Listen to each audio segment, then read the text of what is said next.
नमस्कार, मैं भोलानाथ मिश्रा एक बार फिर जनहित से जुड़े हुए मुद्दे पर मैं आपके सामने कैमरामैन बच्चा सिंह के साथ हाजिर हूं। आप सबका स्वागत कर रहे हैं, वंदन कर रहे हैं, अभिनंदन कर रहे हैं।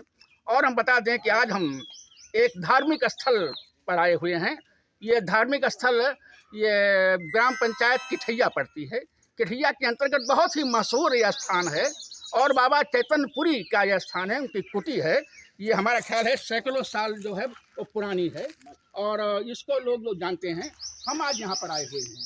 हम यहाँ पर इसलिए आए हुए हैं, हमने आज 2-3 दिन से मैं देख रहा हूँ कि सोशल मीडिया प्लेटफार्म पर जो है एक बहुत ही जो है दर्दनाक जो है एक वीडियो वायरल हो रहे हैं, जिसमें ये बताया जा रहा है कि महाराज जी जो है जिंदा समाधि लेने जा रहे हैं, जो वर्तमान समय में यहाँ के थानापति हैं और जिनका नाम महाराज मुकुंदपुरी जी है। वो जो है जिंदा समाधि लेने के लिए जो है इन्होंने घोषणा कर दी है कि हम 20 तारीख को यहाँ पर जिंदा समाधि लेंगे। इस वीडियो को देखने के बाद हमारे भी मन में आया। तब तक हमारे यहाँ जो महंत जी हैं, मुकुंदपुरी साहब हैं, उन्होंने एक दिन हमको फ़ोन भी किया कि मिश्रा जी आप दुनिया भर की आवाज़ को बुलंद करते हैं, दुनिया भर के जो है समस्याओं को जो है बुलंद करते हैं, क्या आप हमारी समस्या को बुलंद नहीं कर सकते हैं। हम आज यहाँ पर हाजिर हुए हैं। हम आप सबका वंदन कर रहे हैं, अभिनंदन कर रहे हैं और इसी के साथ हम आपको जो है बता रहे हैं कि यहाँ पर यह विवाद जो है महाराज जी का विवाद बहुत दिनों से चल रहा है। यहाँ पर जो महंत जी थे, पहले महंतपुर से चैतन्य रामपुरी साहब के नाम से जो जाने जाते थे, उनके ज़माने से एक विवाद शुरू हुआ है। यहाँ पर जो है ये यहाँ की संपत्ति जो है बड़ी संपत्ति है। यहाँ पर भी है, किठैया मौजे में भी है, आपके मेड़ुआ ग्राम पंचायत जो बनी कोडर में पड़ता है यहाँ पर भी है, हैदरगढ़ तहसील के हरपालपुर में भी यहाँ की संपत्ति है, ज़मीन है। और ये सब जो है एक वसीयत हुई थी, एक बैनामा हुआ था, इसमें जो है असलियत है, फ्रॉड है, डर फ्रॉड है और ये डर फ्रॉड आज जो है समस्या का जो है मूल कारण बना हुआ है। हम विस्तार से अभी आपके इसके बारे में हम महाराज जी से बात करते हैं आपके, लेकिन तब तक हम आपको दिखा रहे हैं कि हम आए हुए हैं और महाराज जी जिंदा समाधि लेने की तैयारी कर रहे हैं। इसके पहले भी महाराज जी जो है करीब 1.5 साल पहले यहाँ पर जिंदा समाधि लेने की घोषणा कर चुके थे, लेकिन शासन प्रशासन ने इनको जो समझा बुझा करके जिंदा समाधि लेने से रोक दिया था। हाथ पैर जोड़ करके किसी भी तरह से अनुनय विनय करके इनको जो है रोक दिया था और कहा था महाराज जी आप जो है जिंदा समाधि मत लीजिए, हम आपकी समस्या का निदान 45 दिनों के अंदर कर देंगे। उसमें आपके बताते हैं सीओ साहब भी थे, जो कि आज भी सीओ साहब वहाँ मौजूद हैं, श्री जटाशंकर मिश्रा जी थे और उसमें तत्कालीन एसडीएम यहाँ पर रामाश्रय वर्मा जी थे। सब अधिकारियों ने इनको जो 45 दिन का समय इनसे मांगा था कि 45 दिनों में हम आपकी समस्या का निदान करा देंगे। लेकिन दुख की बात है, ये दुख की बात है कि ऐसे धर्म स्थल पर ऐसे धार्मिक जो है उसमें जो है 45 दिन कौन कहे, आज 1.5 साल हो गया है, लेकिन अभी इस भी समस्या का समाधान नहीं हुआ है। अगर समस्या का समाधान होता तो आज जो है बाबा जी को अपने लिए जिंदा समाधि लेने के लिए जो है ये इसको क्या कहा जाए, संत की भाषा में इसे समाधि स्थल कहते हैं, हम लोगों के देसी भाषा में इसको जो है कब्र कहते हैं। महाराज जी अपनी कब्र खुद खोद रहे हैं और ये हम दिखा रहे हैं। ये देखिए आप लोग, आपके सामने साधु संत लोग भी खड़े हुए हैं। हमको ये बताया गया है कि 20 तारीख को जूना अखाड़ा से जुड़े हुए जितने भी अखाड़े हैं, जितने भी वो हैं, सबको ये आदेश किया गया है कि आप लोग सारे लोग जो है नागा लोग जो हैं वो धर्म स्थल पर पहुंचिए और जो है उसमें जो है वो करिए। हम चाहते हैं, शासन प्रशासन से कहना चाहते हैं, खास तौर से जो हमारे योगी साहब मुख्यमंत्री साहब हैं, वो भी महंत हैं और लमसम इसी अखाड़े से जुड़े हुए हैं। उनके रहते हुए किसी साधु संत को जान देने की आवश्यकता पड़े, इससे बड़ी शर्म की बात और कुछ नहीं हो सकती है। साथियों, हम आपको ले चल रहे हैं जहां पर महाराज जी जो है अपने लिए अपने जिंदा समाधि लेने के लिए समाधि खोद रहे हैं और साधु और संतों का यहाँ पर आगमन शुरू हो गया है। कार्यक्रम तो 20 तारीख को होना है, लेकिन साधु संतों का जो है वो आना जाना शुरू हो गया है। यहाँ पर प्रशासन की तरफ से हमारे पुलिसकर्मी भी मौजूद हैं, तमाम लोग आ रहे हैं तमाम लोग जा रहे हैं, सारा वो जो है वो प्रशासन अपना कर रहा है, लेकिन प्रशासन समस्या का हल नहीं कर रहा है। हम डिटेल में अभी बाबा जी से बात करवाते हैं, जो यहाँ के थानापति हैं, मुकुंदपुरी साहब से बात कराते हैं। तब तक के लिए मैं आपको समाधि स्थल पर ले चल रहे हैं, जहाँ पर महाराज जी द्वारा जो है वो समाधि खोली जा रही है। ये स्थल है, ये स्थल है, ये स्थल है। अरे बाप रे बाप, अरे बाप रे बाप। जय जोगी बाबा, जय जोगी बाबा, जय शासन प्रशासन। अरे बाप रे बाप, देखिए आप देख रहे हैं महाराज जी जो है मुकुंदपुरी साहब अपने जिंदा समाज लेने के लिए खुद जो है वो जुटे हुए हैं। आज 3-4 दिनों से जो है आप जुटे हुए हैं। अगर शासन प्रशासन ने समय रहते हुए आपकी समस्या का समाधान कर दिया होता तो शायद आज बाबा को अपनी कब्र खुद न खोदनी पड़ती।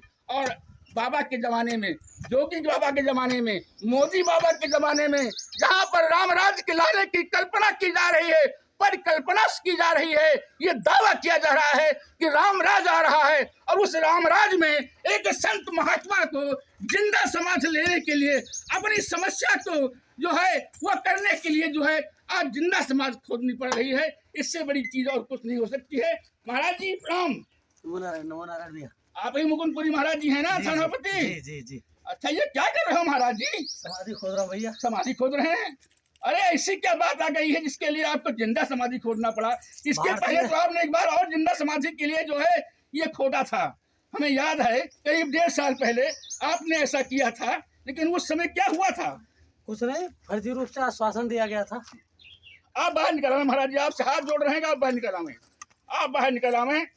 हाँ, बाहर निकल आए महाराज जी। नहीं तुम्हारा लोगों को कुछ नहीं हुआ, लेकिन हमारे लोग खटिए खड़ी हो जाई, खटिए खड़ी हो जाई। हाँ, तो महाराज जी हम आपसे जो है छाँव में खड़े हो जाइए महाराज जी, 2 मिनट के लिए छाँव में खड़े हो जाइए, छाँव में खड़े हो जाइए। कैमरा घुमाते रहिए। ये बहुत पुराना स्थल है, ये बहुत पुराना स्थल है। ये मंदिर है, ये 3 मंदिर बने हुए हैं। ये ऊपर जो है अभी आपने देखा है कि ये हजारों वर्ष पुराना है। लोग बता रहे हैं हजारों वर्ष पुराना है। हम जब बचपन में छोटे थे तब भी हमने सुना था कि महाराज जी चैतनपुरी साहब यहाँ पर रहते हैं, उनका बड़ा नाम था। आज भी लोग उनको याद करते हैं, आज भी लोग याद करते हैं। लेकिन आज समस्या जो है कठिन है, आज समस्या कठिन है। और सोशल मीडिया पर आज कई दिनों से जो है इसका बहुत ही प्रचार प्रसार हो रहा है। आप देख रहे हैं कि दूर दराज से साधु संत लोग जो है, महात्मा लोग जो है आना शुरू हो गया है, आना शुरू हो गया है। और ये जो है जैसा कि मैंने बताया है, ये नागा पंथ का अखाड़ा है, नागा पंथ का अखाड़ा है। आप देख रहे हैं, आप देख रहे हैं किसी के हाथ में तलवार है, किसी के हाथ में फरसा है, किसी के हाथ में जो है करौली है। ये संतों का जो है ये जमावड़ा हो रहा है। आखिर क्या होने वाला है? शासन प्रशासन क्या करवाना चाहता है? आखिर कौन सी ऐसी समस्या है जिसके लिए शासन प्रशासन जो है बिल्कुल अपंग बना हुआ है और बाबा को मरने पर मजबूर कर रहा है? हम सीधे महाराज जी से बात करते हैं। महाराज जी क्या मामला है, बताएं आप। एक पंजीकृत वसीयत बाबा राजेश्वरपुरी ने किया था, जिसमें उन्होंने, ये बाबा राजेश्वरपुरी कौन है? ये श्री राम जानकी मठ के महंत थे। पहले बाबा चैतन्यपुरी के मृत्यु के बाद इन्हें यहाँ का महंत घोषित किया गया था।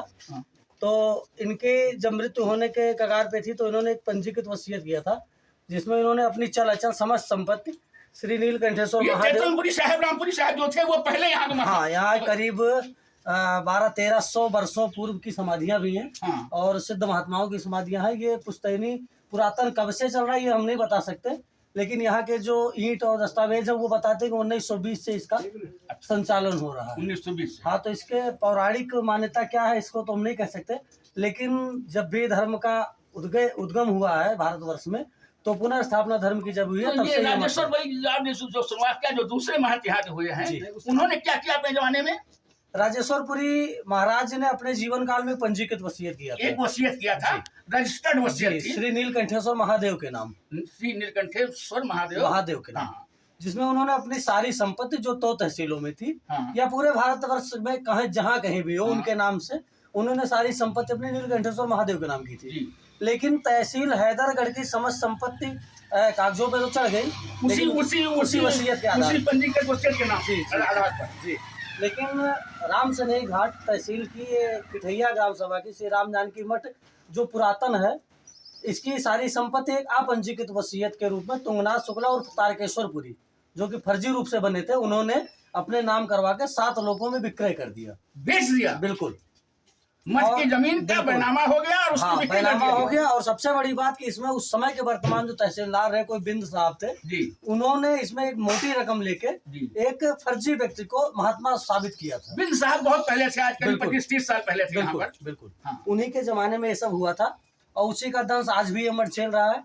पंजीकृत अपंजीकृत मामले का मुकदमा भी करीब 20 सालों से लंबित था। ये आपके हैदरगढ़ तहसील का जो मामला था, राम सनेही घाट, जो हैदरगढ़ का था, जी। वो उस पंजीकृत वसीयत के आधार पर कागजों में चढ़ गया, कागजों में चढ़ गया जी। ये राम सनेही घाट का बेच दिया गया, ये बेच दिया। अपंजीकृत वसीयत के आधार पर। अपंजीकृत, जी। वो पंजीकृत थी ये अपंजीकृत वसीयत और वो भी फर्जी थी, फर्जी थी, आप कहते हैं। बिल्कुल।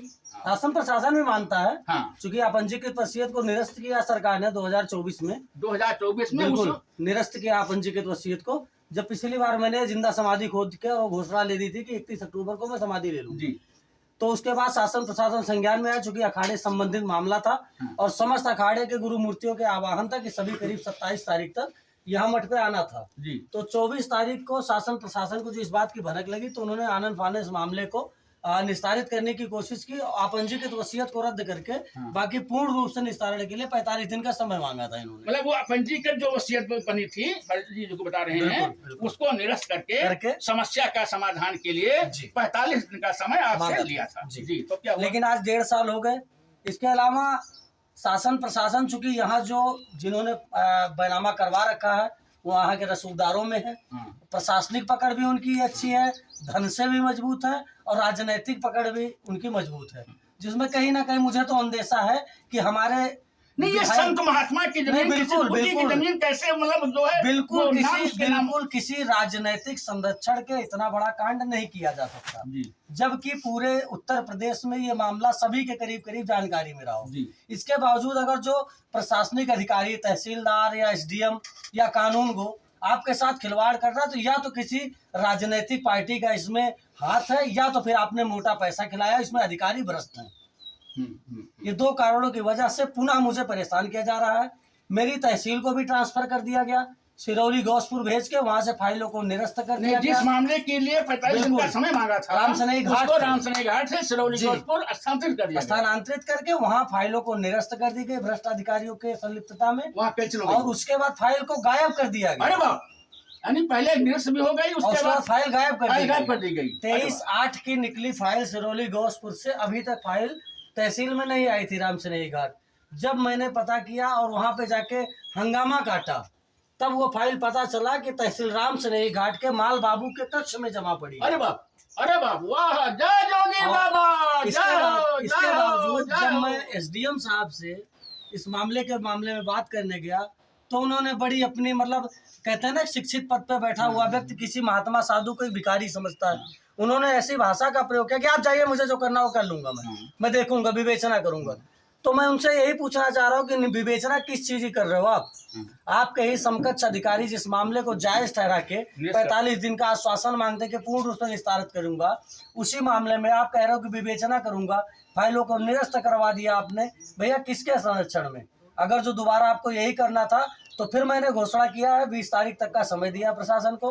प्रशासन अपने आप को समझ जाएगा तो ठीक है, नहीं 21 तारीख को जिंदा समाधि खुद रही है। जिंदा समाधि लेना ये तो थोड़ा सा कहीं ना कहीं जब क्या किया जाए, सनातन के लिए जीना है, सनातन के लिए मरना है, फिर क्या किया जाएगा? धर्म अगर जो आपका नहीं सुरक्षित रहेगा तो आप क्या करोगे? हम तो आपसे ही कहेंगे कि मतलब जो है कि आप वेदों के अनुसार धर्म है, संन्यास भी वेदों के अनुरूप है। वेदों में कहा गया है कि जब ब्राह्मण, वेद, ईश्वर, गुरु, गाय, संत इन पर अत्याचार होता रहे तो या तो तुम्हारी क्षमता हो तो इनकी हत्या कर दो, वध करने वालों की, या तो उस स्थान को त्याग के चले जाओ। स्थान त्यागना कब कायरता और नपुंसकता में आएगा? वध कर नहीं सकते। आपका बाबा साहब भीमराव अम्बेडकर का संविधान महत्वपूर्ण है, उसके तहत आपने धर्म को भी हिजड़ा बना दिया है। तो मैं इस शरीर को धर्म के वास्ते श्री नीलकंठेश्वर महादेव के इस न्याय की लड़ाई में अपना बलिदान करके एक देखते हैं अलग जगह के क्या होता है। साथियों आपने सुना महाराज जी ने बहुत संक्षेप में पूरी अपनी व्यथा बताई है, और जो है ये व्यथा वास्तव में जो है वो सोचनीय है और ऐसे कार्यकाल में सोचनीय है जबकि धार्मिक भावनाओं से लबालब सरकार जो है सत्ता में बैठी हुई है। हमारे योगी बाबा जो कि आपके गोरखपुर के आपके गोरक्ष पीठेश्वर हैं, आप जानते हैं, उनके रहते हुए ये संत महात्माओं को जो है ये जो है। महाराज जी आप कहाँ से आए हैं?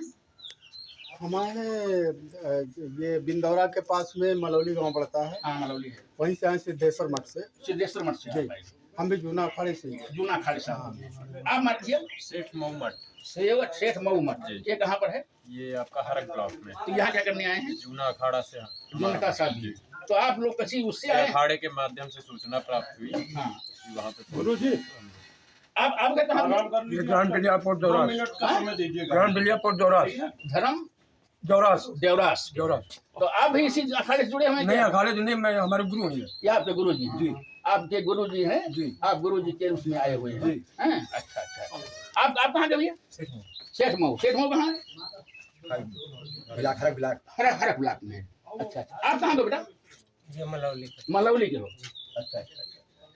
मलौली के हैं आप? दादा कहाँ के? जरौली से। जरौली के आप यही पड़ोस के हैं? हाँ, हाँ? तो कैसे आप यहाँ गए? अरे हम भी आते जाते हमारे संतों से संबंध है। हाँ। तो इस आपका नाम क्या है? शीतला प्रसाद। शीतला प्रसाद मिश्रा जी। हाँ आप जानते हैं। ठीक ठीक। हाँ हाँ। तो आप भी आए हुए हैं, तो महाराज जी को समझाया नहीं कि क्यों जिंदा समाज ले रहे हैं? अब संत की महिमा है जिसको हम कैसे वो कर सकें जी। समझा। भैया आप कैसे यहाँ बाबरदी खड़े हुए हैं मिश्रा जी? हमारी मतलब ड्यूटी लगाई गई थाने से। आपकी ड्यूटी थाने से लगाई गई है? अच्छा अच्छा, थाना सुंदरा से। आपके यहाँ इंस्पेक्टर साहब आलोक साहब है ना, त्रिपाठी जी हैं? अरे उनका समझाओ काहे बाबा जिंदा लिए यार जान भैया। हाँ आप क्या कर सकते हैं, आप क्या कर सकते हैं, आप क्या कर सकते हैं, आप ड्यूटी कर रहे हैं, छोटे कर्मचारियों में हैं। और जो है साथियों, हम जो है इसी के साथ हम एक बार फिर अपने तहसील प्रशासन से, जिला प्रशासन से, आपके उत्तर प्रदेश सरकार से, भारत सरकार से ये कहना चाहते हैं कि महोदय कोई आसमान से तारे नहीं मांग रहे हैं बाबा जी न्याय मांग रहे हैं। अगर इनको न्याय मिलना उचित हो तो इसमें विलम्ब करना उचित नहीं है, क्योंकि आपकी विलम्ब जो है किसी साधु संत की ये जान का कारण बन सकता है। जान देना, जैसा अभी महाराज जी कह रहे थे, बाबा अम्बेडकर का संविधान है, बाबा अम्बेडकर के संविधान में जान देना भी जो अपराध माना गया है, ऐसी स्थिति ना पैदा करें जिसमें कि साधु संतों को अपनी जान देना पड़े, वो भी न्याय के लिए। और जो है इसी के साथ मैं भोलानाथ मिश्रा फिर आप सबसे विदा ले रहा हूँ, बच्चा सिंह कैमरामैन के साथ। बहुत बहुत धन्यवाद, बहुत बहुत धन्यवाद। जय